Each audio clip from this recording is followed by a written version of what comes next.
تہجد کی خاموشی میں زار زار بہتے ہوئے آنسوؤں کا شور اللہ کو راضی کر لیتا ہے۔ دن کے اجالوں میں ضبط کی ہوئی سسکیوں کی کہانی جب رات کے سناٹوں میں اللہ کو سنائی جاتی ہے تو وہ تڑپ، وہ آہیں، وہ پکار بنا کسی رکاوٹ کے سیدھے اللہ تک پہنچ جاتی ہے۔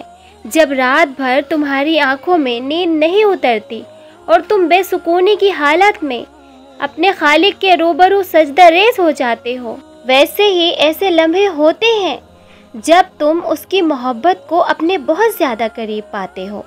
تم سوچتے ہو کہ بے سکونی ایک سزا ہے، مگر در حقیقت اللہ تعالیٰ سے ملاقات کا مختصر سا ذریعہ ہوتی ہے۔ وہ تمہیں چن لیتا ہے، پھر اسے تم سے بھی زیادہ تم سے ملاقات کا انتظار رہتا ہے، اور جب تم دنیا کو چھوڑ کر اس کے پیچھے بھاگتے ہو تو وہ تم سے بھی زیادہ تیز بھاگ کر تمہارے جانب آتا ہے۔ تم ایک بار اس کو پکارتے ہو تو وہ ہر بار تمہاری پکار کا جواب دیتا ہے۔ تم اسے چند لمحوں کے لیے محبت کرتے ہو اور وہ ساری زندگی کے لیے تم پر اپنی محبت نچھاور کر دیتا ہے، اور پھر وہ تمہاری بے سکونی کو تمہارے سکون کی ایسی وجہ بنا دیتا ہے کہ جو نہیں ہونا ہوتا ہے وہ بھی ہو جاتا ہے۔ درد سے ہی اللہ کی پہچان ہوتی ہے، اور یہ ایک ترقی ہے جو تمہیں تہجد تک کھینچ لاتی ہے۔ اور وہ محبت ہی کیا جس کو رات کے آخری پہر اللہ سے رو رو کر نہ مانگا گیا ہو۔ وقت تہجد جب آنکھ کھل جائے تو اسے تحفہ خدا سمجھو۔ نیند سے بیدار کر کے تمہاری طرف دوستی کا ہاتھ بڑھائے گا، اس کا ہاتھ تھامتے ہوئے سب کچھ دل کا حال کہہ دینا، اس سے تمہارے سارے غموں کو اپنا سمجھتے ہوئے تم دیکھنا کیسے وہ دوستی کی لاج رکھتا ہے۔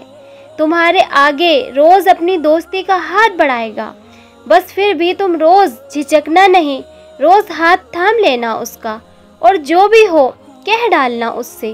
پھر دیکھنا کیسے وہ تمہاری مانگی ہوئی ہر دعا پر کن کی میٹھی اور ٹھنڈی ہوا چلائے گا۔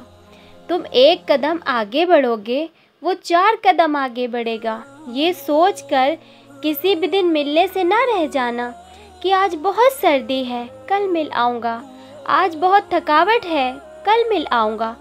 وہ اللہ اوپر تمہارا انتظار کرتا ہے، تو تم پر بھی تو فرض ہے نا کہ تم اس سے ملنے کے لیے کائنات کی تمام عشائتوں کو قربان کر کے آؤ۔ تہجد اللہ کی طرف سے دعوت نامہ ہے۔